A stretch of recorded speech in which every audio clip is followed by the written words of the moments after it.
Today on the Playbook Podcast, Donald Trump lands back in DC this afternoon after almost a week in Asia. We'll assess his trip. He met with President Xi Jinping of China last night, and breaking news announced plans to restart nuclear weapons tests in the US for the first time in 30 years. We'll unpick that. And a reality check for the president. He's now walking back to a federal government that is in the 30th day of its shutdown. Hello, I'm Jack Blanchard. And I'm Dasha Burns. It is Thursday, October 30th. And this is the Playbook Podcast. How you doing, Dasha? Nice to see you. Good morning. I think my my movie tales from yesterday might be getting a little close to reality. You're right. You started this whole thing off by talking about nuclear weapons, and now here we are about to talk load more about nuclear weapons. It was honestly not on my bingo card. That was not the topic I was expecting to cover this week. At least you're well briefed, right? You're going to talk with an expert, although the Pentagon did not like that movie, I know, but nevertheless, we'll use it for the basis of a conversation. Trump is on a plane back to DC as this podcast goes out. He met with President Xi Jinping last night. At the time of recording this, in the dead of night, we don't know how that meeting went. Trump was speaking very positively about it beforehand. Dasha, as we were saying yesterday, he's really been bigging it up, saying what a great success it's going to be. But it'll probably take a few days or even weeks before we really find out what went on, right?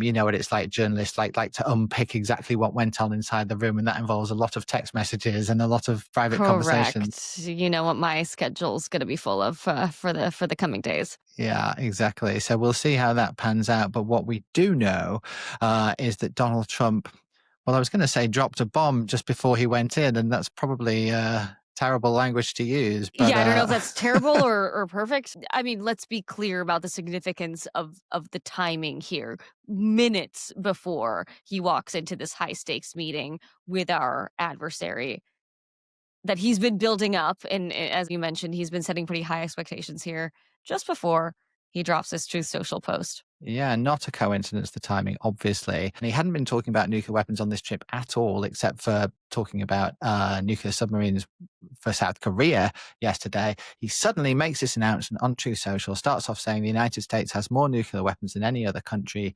talking about his record, talking about how Russia is second and China is third.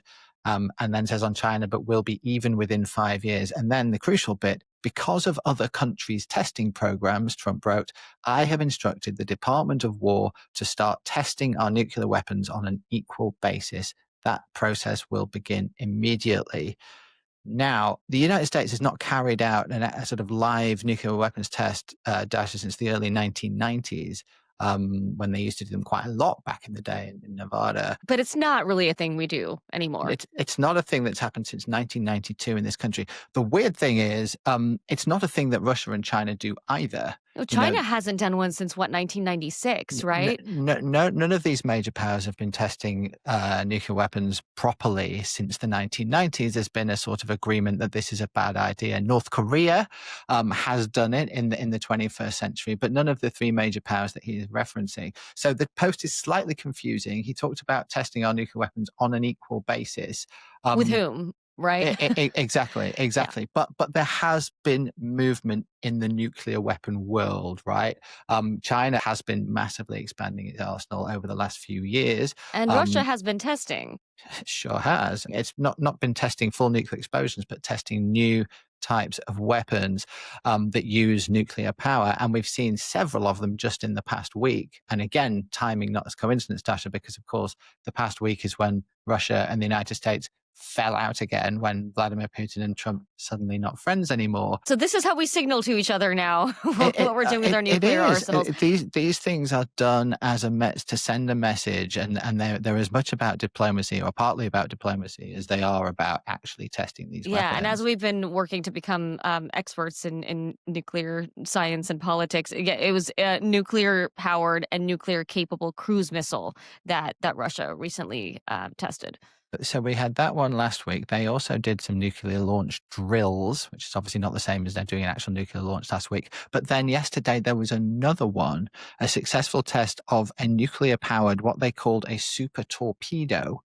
And this is a completely different type of weapon, which would apparently trigger a radioactive tsunami and obviously be absolutely devastating for a coastal region were that to be used somewhere. Those are two horrific words put together. We're talking about the very worst kinds of weapons that you can imagine that Vladimir Putin has started testing. So partly because of that, partly because Trump wants to send a message of strength to China. He's put this message out last night. What we don't know is whether it's actually going to mean the United States will start testing nuclear weapons fully. We can't say for sure that's going to happen. And you know what Donald Trump's like.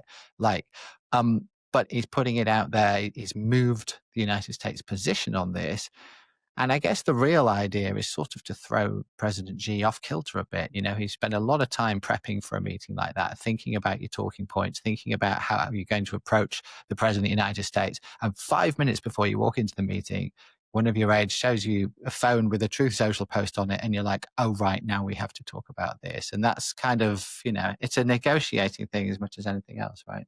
Right, and we've talked a lot on this show about Trump's kind of madman approach to foreign policy and to negotiating. Y- that is that being applied to nuclear weapons is kind of the end all be all of the madman theory of how to destabilize your adversaries and completely flip the conversation, right? Completely. And I should say it hasn't come out of nowhere. When I was reading up on this last night, rather frantically after Donald Trump dropped this, I noticed that his former national security advisor, like his last one during his first term, Robert O'Brien, wrote an article this summer saying that Washington should restart nuclear weapons testings to make sure that its weapons are reliable and safe again and stop just relying on computer models and stuff. So there's a guy who was advising Donald Trump closely on his national security during his first term. If you look also back at the Project 2025 agenda, they talk a bit about conducting nuclear tests if necessary in response. So these ideas have been swirling around to the serious thinking end of Trump world for quite a while, I guess is what I'm trying to say. He hasn't just plucked it out of the sky on his way into South Korea. Yeah. In addition to the House of Dynamite film that we were talking about yesterday, there's this book called A Nuclear War by Annie Jacobson. It's a nonfiction book, basically walking through a scenario of the case where things really escalate with nuclear weapons. It's not good. Like this, anything once we really start talking about this and given the pressure cooker environment that we're talking about globally and with these various powers in Russia, China, North Korea, Iran, having been a little bit too steeped perhaps in nuclear fiction and nonfiction, this is pretty jarring to hear this conversation happening out loud. And on the internet. Definitely. And on the president's Truth Social. Right, exactly. Not the conversation we were intending to have this morning. There is also a point of view that the moratorium on testing is a really, really positive thing strategically for America, because America did loads of nuclear testing back in the day, the 60s, 70s, 80s, like loads, like 1,000 tests.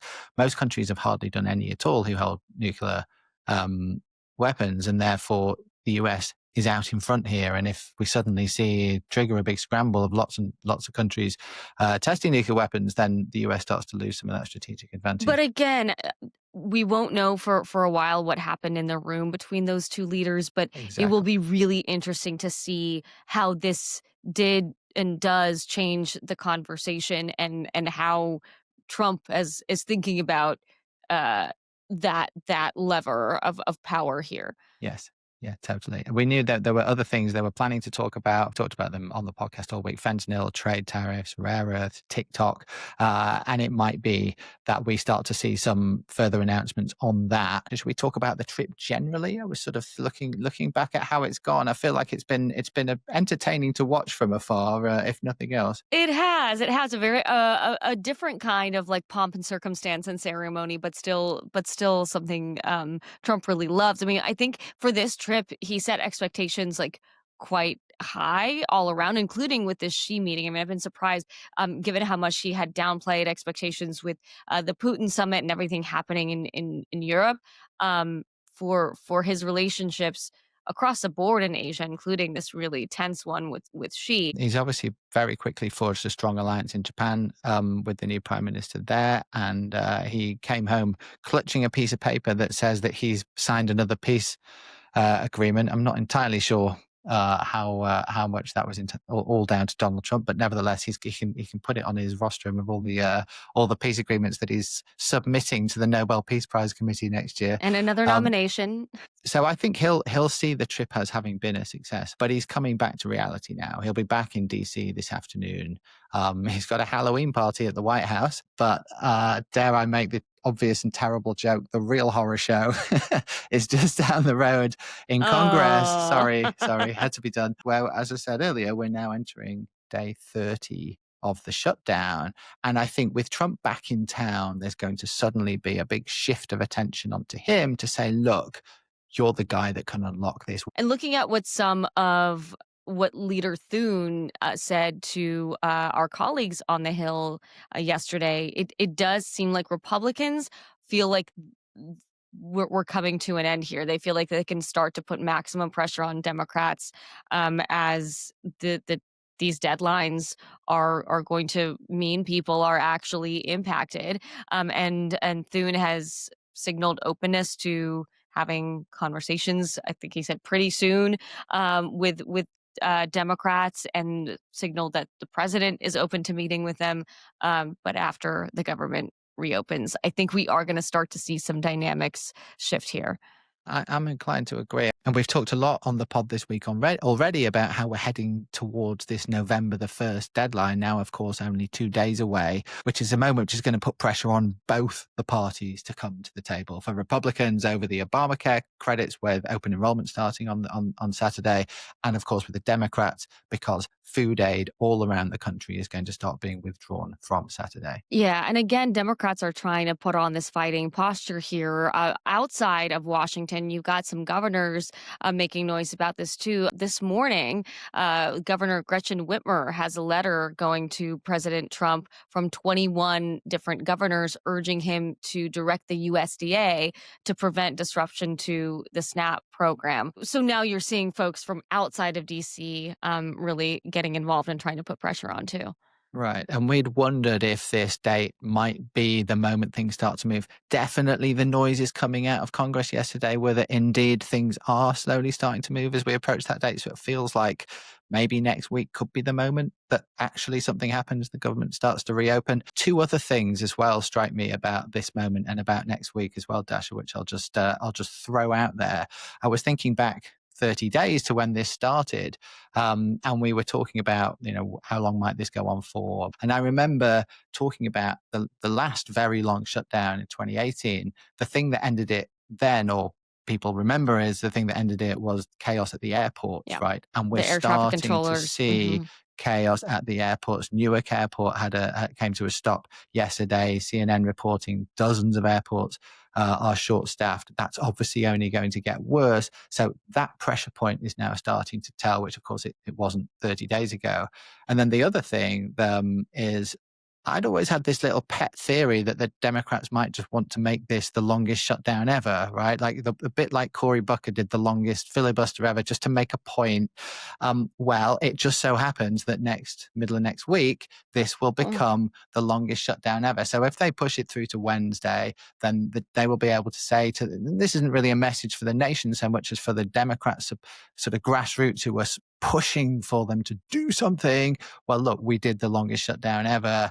You've sort of got past that hurdle as well. And maybe that will, play in some minds when they're deciding whether it's time to do a deal. Yeah, you've got a number of things aligning next week. That was Thune's prediction yesterday that, likely next week, if not, then the following. I mean, if this goes on through the holidays, it's going to be absolute chaos and disaster. Before we go, we've got something slightly different to tell you about this morning, which is another podcast, which is launching today from Politico. When you finish listening to this one, be sure to check out our new Playbook Canada podcast, which is launching today. We're everywhere, baby. We are everywhere. Canadian politics is obviously absolutely fascinating. I'm really, crunching into American politics very frequently at the moment. Our reporters up there, Nick Taylor-Vasey and Mickey Jurek, are going right inside the stories in Ottawa. They also do this thing, which is fun, Dasha, called a 200-second interview, where they get somebody important in Canadian politics in, and they do it really fast. So you get 200 seconds to grill them, and then that's it. Boy, I think American politicians would have a real hard time with that. I think they would. Maybe we should test it with them. I don't think I've even heard like an answer to one question that's under 200 seconds lately. You'd have to be really brutal with them, wouldn't you? I think it must be fun. Okay, anyway. Best of luck to our colleagues out there. Best of luck. You can hear the Playbook Canada podcast wherever you get your podcasts, Apple, Spotify, or wherever else. All right, we're going to stop there. Dasha, thanks so much for being here. Thanks everyone for listening to today's show. We got much more news and analysis in today's Playbook newsletter, which you can find at politico.com/playbook. And we will be back tomorrow. Have a great day. Thanks, everybody.